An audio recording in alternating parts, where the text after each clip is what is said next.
우리 성도님들 하나님이 주시는 충만한 은혜가 있기를 간절히 축원하는 바입니다. 아멘.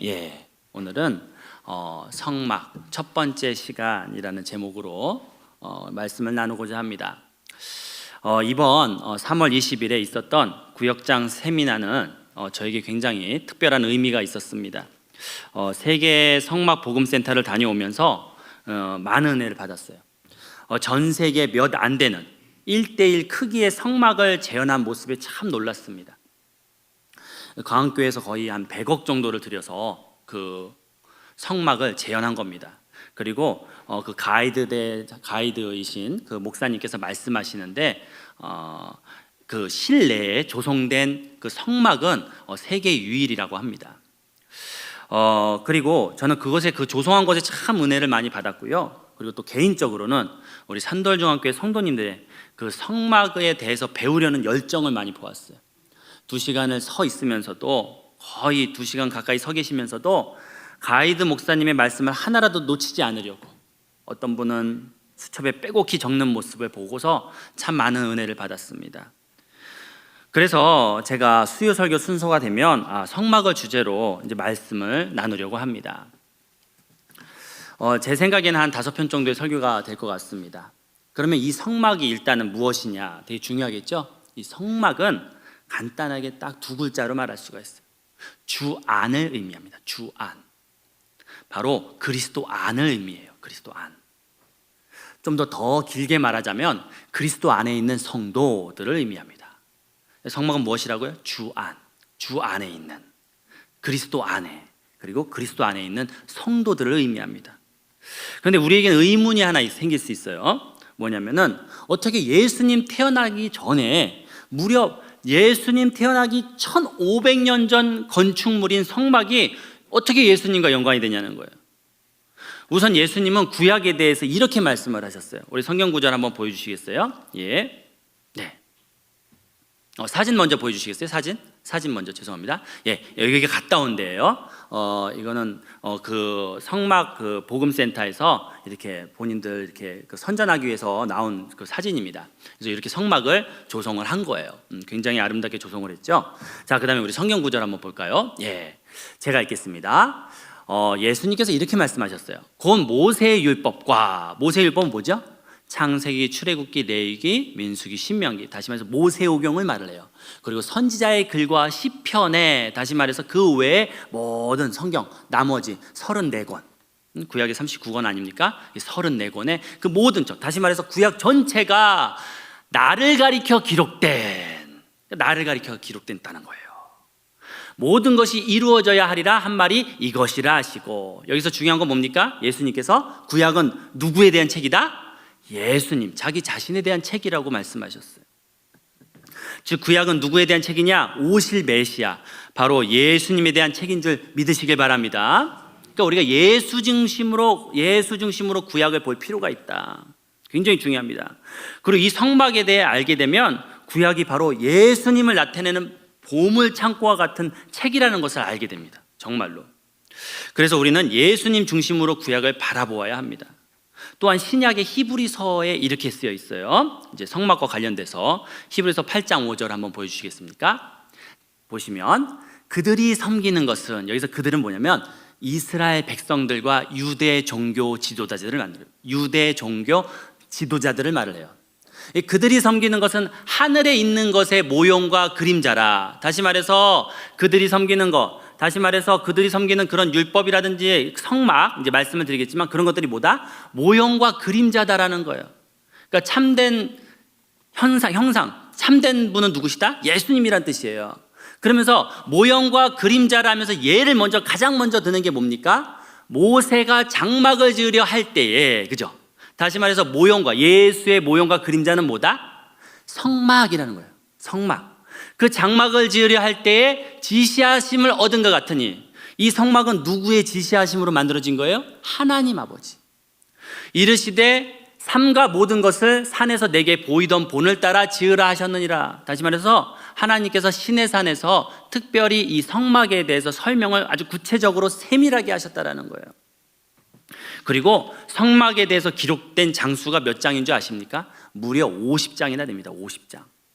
출애굽기에 13장, 레위기에 18장, 민수기에는 13장, 신명기에는 2장, 그리고 이 성막이 예수 그리스도와의 연관성이 있음을 밝히는 히브리서에서 4장, 이렇게 50장이 성막에 대한 내용입니다.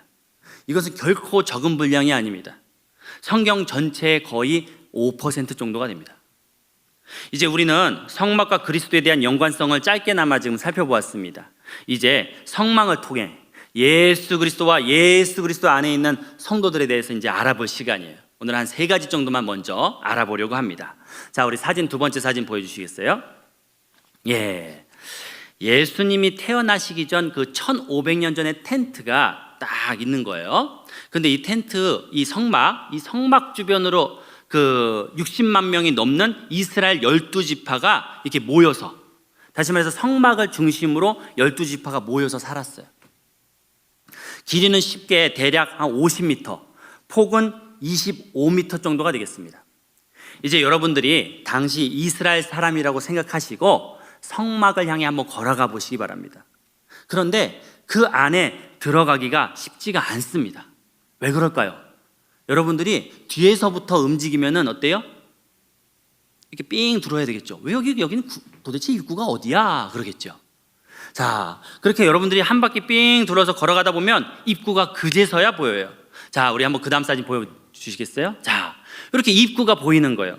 자, 여러분들, 왜 우리는 처음부터 입구를 찾을 수 없었을까요? 입구가 몇 개? 1개예요.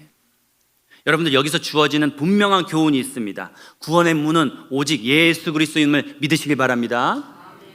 구원의 문은 오직 예수 그리스도밖에 없다는 것을 분명히 보여주시는 거예요. 예수님이 아니면 어느 누구도 하나님을 만날 수 없어요. 요한복음 14장 6절을 한번 보겠습니다. 우리 같이, 우리 성도님들 읽으시겠습니다. 시작.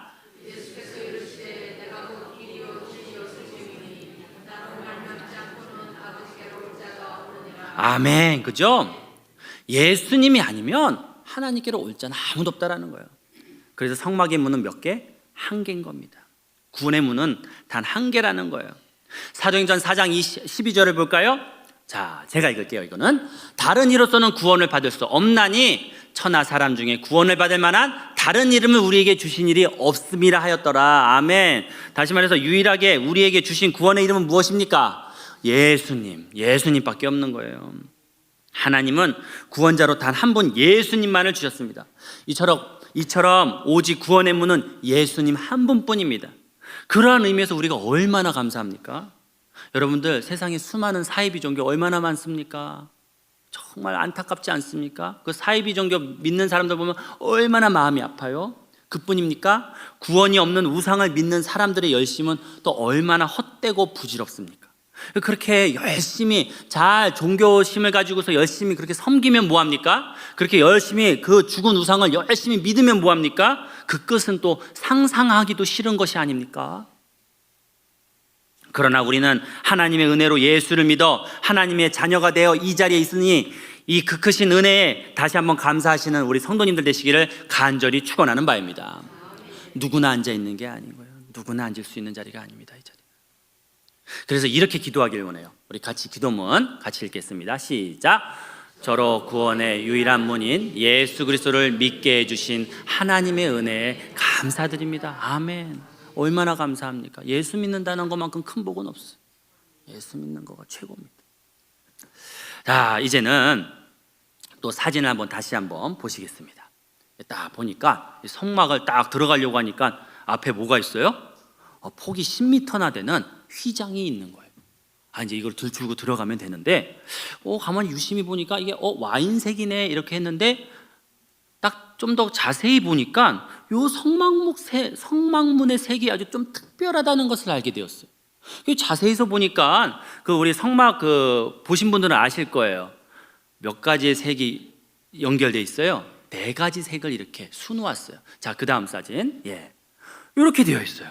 자세히서 보니까 이렇게 되어 있는 거예요. 이렇게 4가지 색이 들어있는 문이라는 거예요. 4가지 색이. 그래서 보면은 이렇게 되어 있어요. 출애굽기 27장 16절. 성도님들이 읽겠습니다.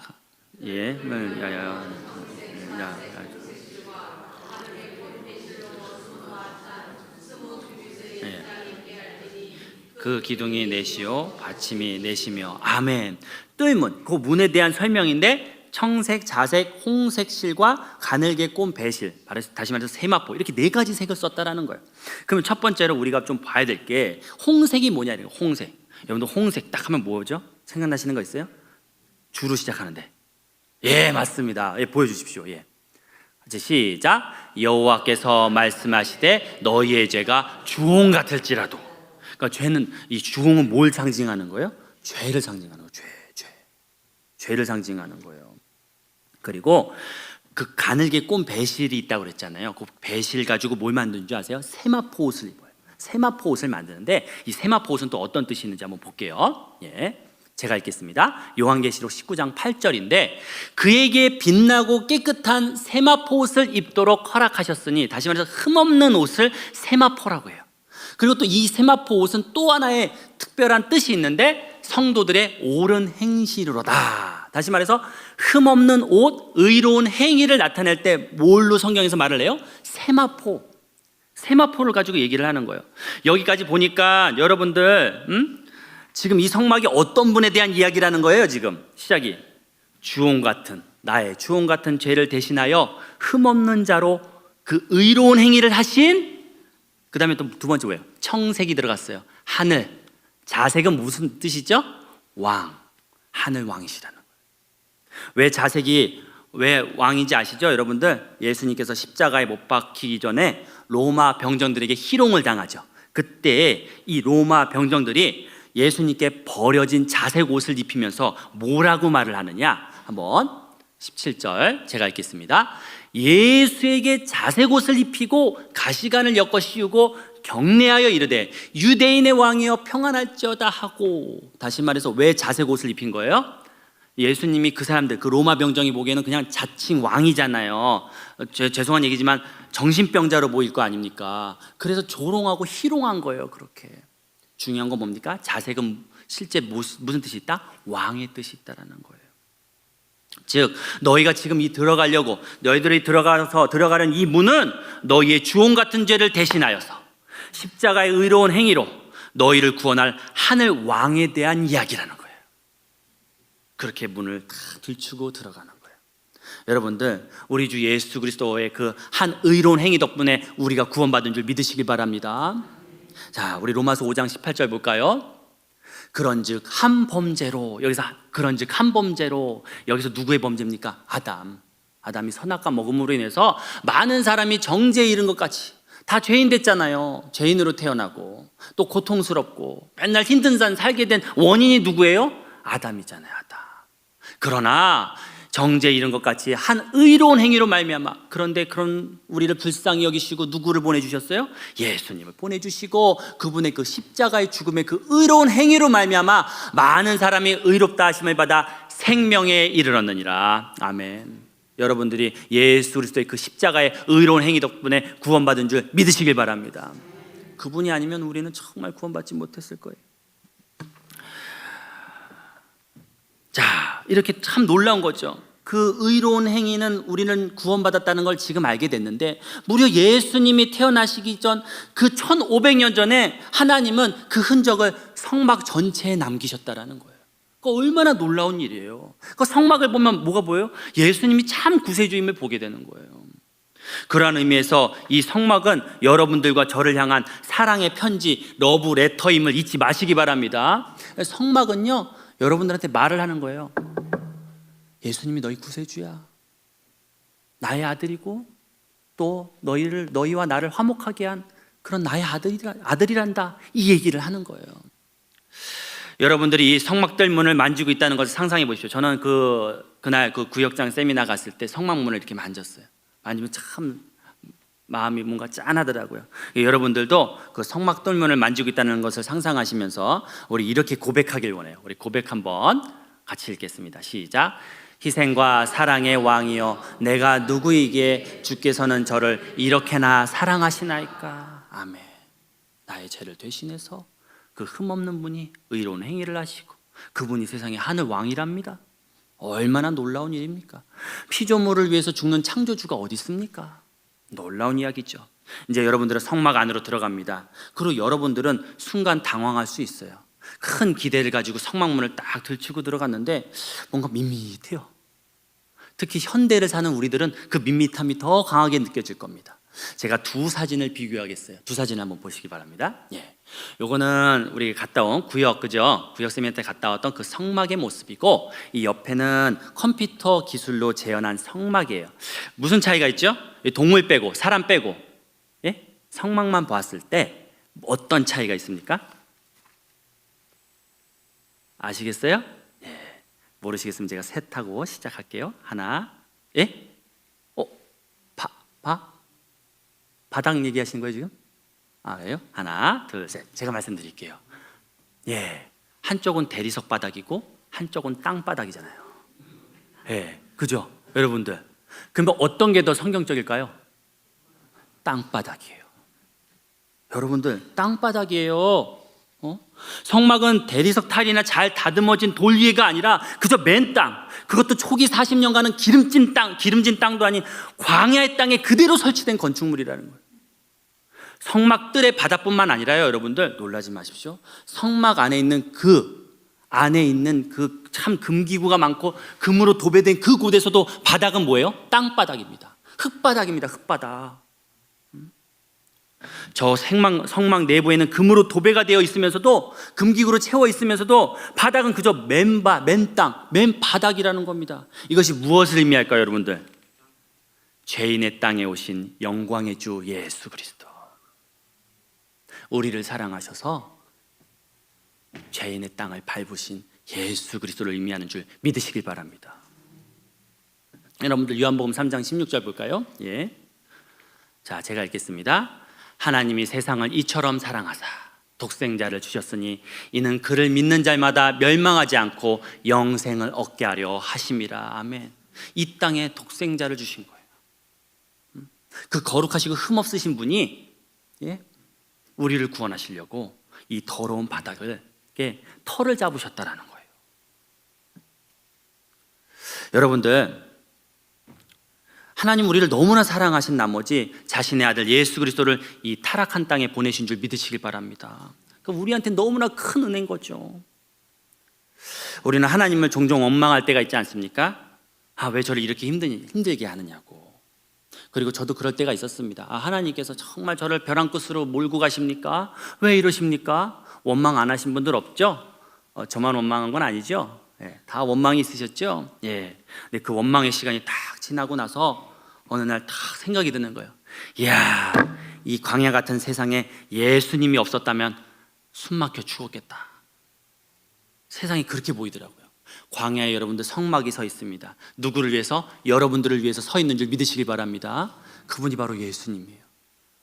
광야에 우리를 품으시려고, 우리를 불쌍히 여기셔서. 사람이 살아있다고 다 살아있는 게 아니에요, 요즘. 그죠, 여러분들?